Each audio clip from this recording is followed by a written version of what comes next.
Local 4 News starts now with a breaking news alert. And that breaking news is from the state capitol this afternoon, where a female state senator just filed a sexual harassment lawsuit against embattled state senator Peter Lucido. Rob Maloney is going to be live with a look at what we're learning.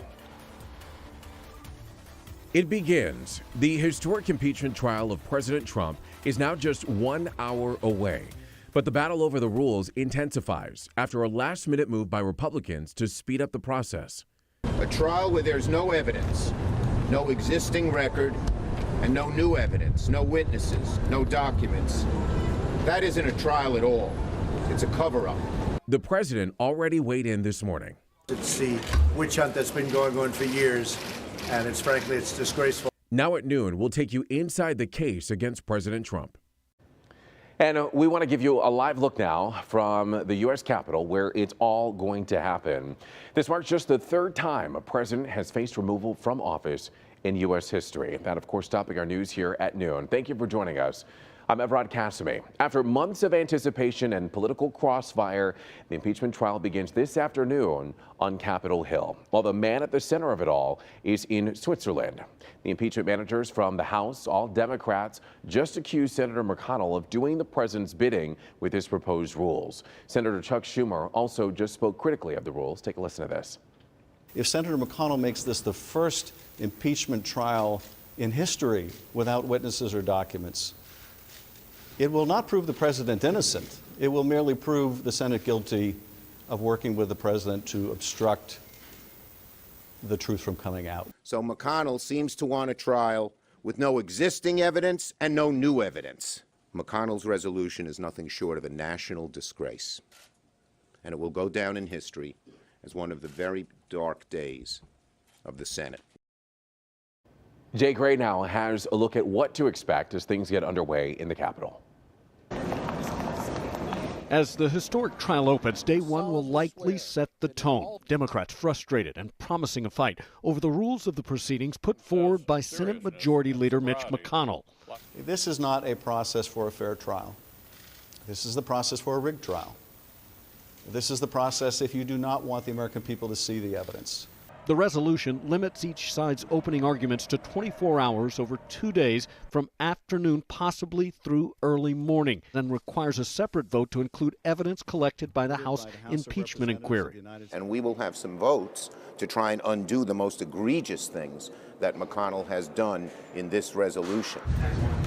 The president's legal team, in a 200-page filing, calls the impeachment a brazenly political act, urging senators to speedily reject the articles. You need criminal-type behavior akin to treason and bribery. Abuse of power doesn't fit any of those criteria. When I spoke at this forum 2 years ago, At the World Economic Forum in Davos, Switzerland, President Trump dismissed the proceedings.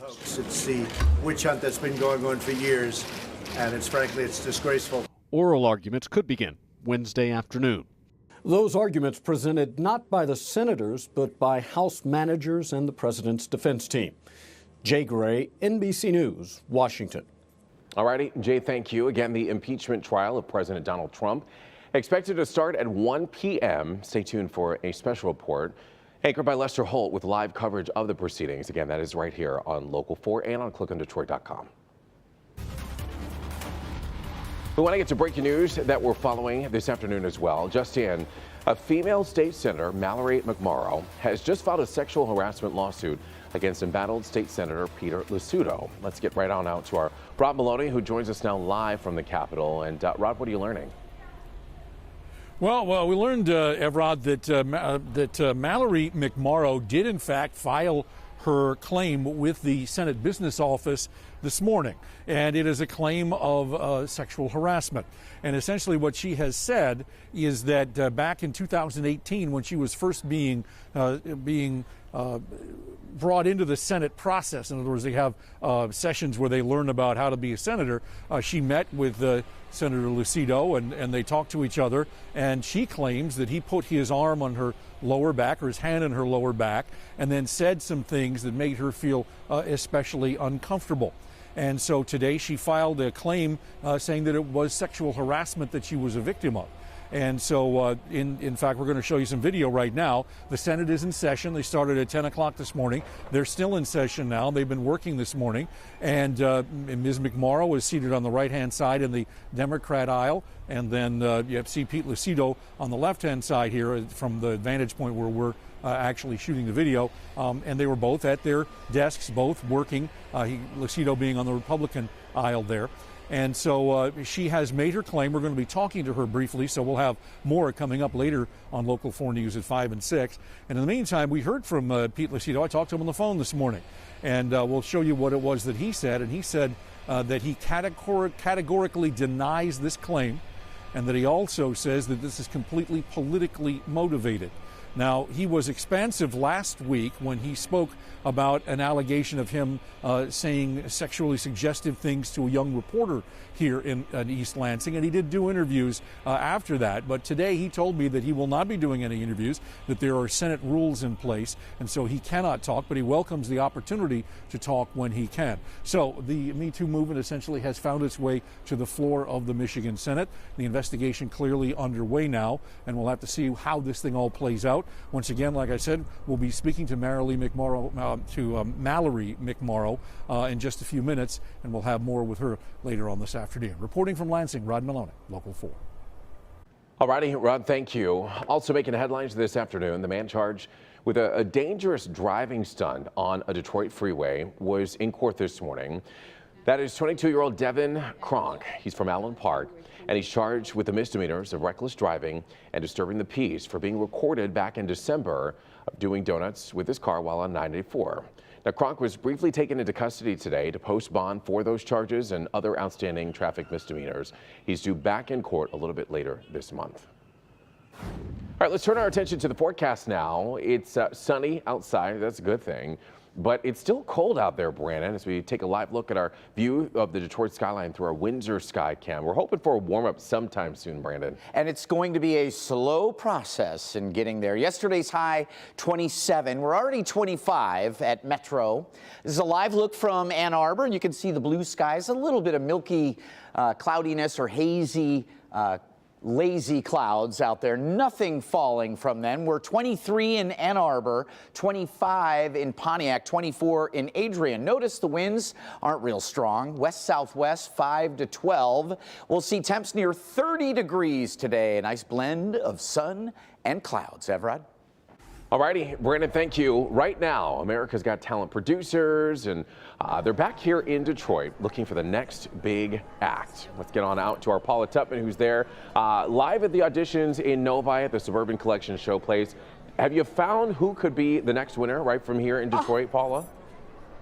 Oh my gosh. You know what? Start with there is so much talent here. So let me just kind of give you a lay of the land. And the answer is yes to your question. And so this is kind of the rehearsal stage where people can shake off the nerves and get ready to actually go in. And they actually have people all over the Suburban Showplace in Novi. This is the place to be. If you are in line by 7 o'clock tonight, you will be seen by producers. This is a show within itself. They're shooting pickup shots and some reality bits, but they're also really zoning in on talent. Of course, the Detroit Youth Choir is here. They are the reason that the auditions are here. This is actually an add-on. We have people from all over the nation. You gotta come back at 4 o'clock. I met an amazing young woman. She was actually born with a birth defect that actually can be fatal in many nations, but she's overcome that, and she's gonna audition for these judges and give it their all, or give it her all, and she is amazing. We'll have her story and so many more today at 4 on First at 4. In the meantime, get your talent, get on down here, be in line before 7. All right, it looks like a lot of fun. We'll definitely be tuning in a little bit later at 4 to hear that story as well. Paula, thank you. Still to come, the United Nations Human Rights Committee rules on climate change. We'll tell you how this landmark decision gives new legal power to displaced people. Plus, new cases of a deadly mystery virus, and the outbreak is now spreading. Passengers are being screened on planes arriving in the U.S. Find out why officials are considering declaring a worldwide public health emergency.